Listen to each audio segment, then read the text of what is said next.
Hi folks, in this video I'm going to talk about the Jacob Trouba hit on Andreas Anathasiou and exploding outward and upward into contact in general. I hear so many times, that's the way you're supposed to hit. You're taught to drive upward with your legs. No, it isn't. Now to be clear, I think a slight weight transfer through your legs is normal. You want to counter that impact at the moment of contact, but only very slightly. Not enough to take you off your feet. Feet coming off the ice should only happen after contact and as a result of contact, not because you exploded so much into the hit you get airborne. And really, if done right, you shouldn't be rising up into contact at all.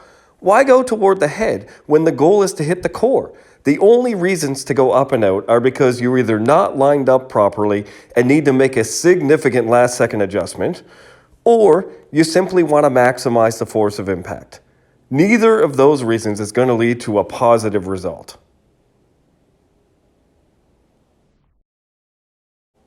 Now, as far as Trouba goes, the argument isn't whether he explodes upward and outward on almost every hit. He does. There's no debate here. He has a tendency to plant his right foot, launch off his back foot, and rotate his shoulder up with a big shrug. And it's not just once in a while. It's a habit. He did it here to Anathasiou. He did it here to Kara, too. Now, this one isn't quite as bad because he doesn't get to launch, but he goes significantly upward prior to contact. And the problem when you explode is contact has to happen at that moment of explosion. You needlessly create a now or never situation. See how he rises up drastically at the end here?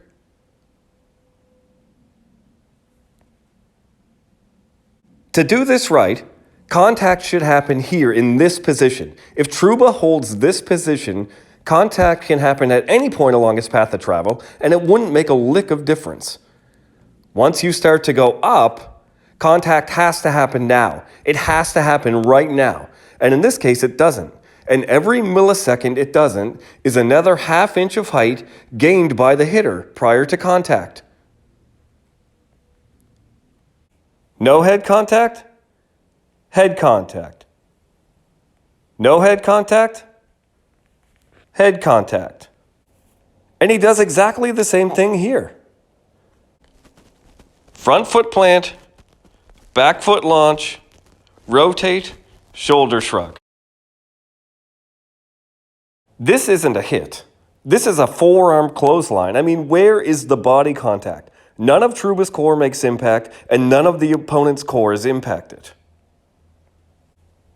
Here's another couple examples from other players doing the same thing. TJ Oshie. He's fine right here. Just keep gliding. But he doesn't. He plants and explodes off.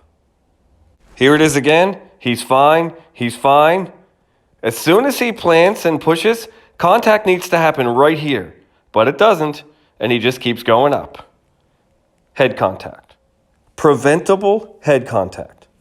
Here's another one. Ryan Reeves. Plant, launch, head contact. This is almost identical to the last Trouba hit I showed you. No body contact at all. Plant, launch, rotate, forearm to the head.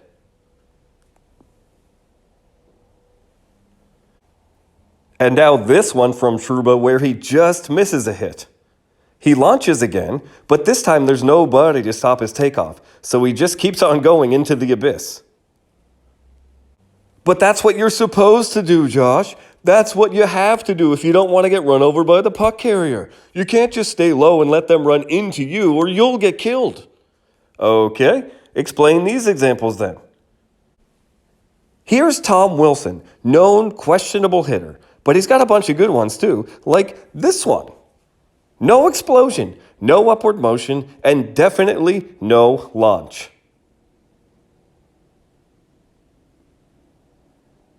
Here he is again. No change in posture at all on either one of these hits. Contact could happen now, now, now, now, now, now, wouldn't matter. Now, now, now, now, now, doesn't matter. The head is never in danger. And here is another beauty from Wilson.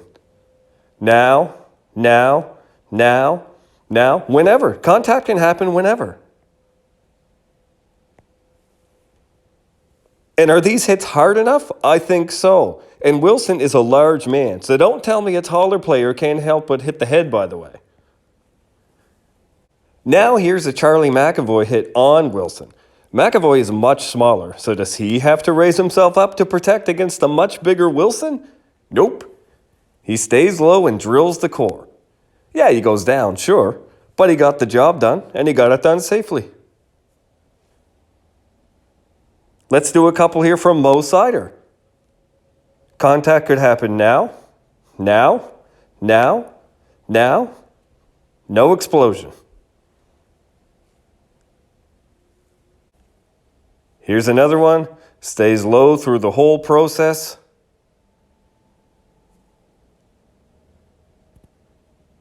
Now, now, now, now, now. Never a problem. Here's the last one, Lyubushkin. Now, now, now. Never a problem. With that mindset, let's go back to the Anathasiou hit.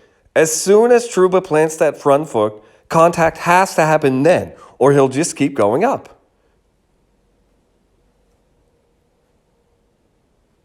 He plants the foot, he rotates.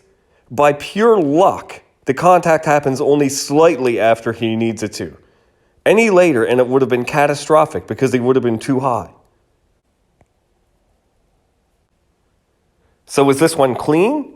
I mean, I still see a rotating explosion into a forearm hit more so than a body check.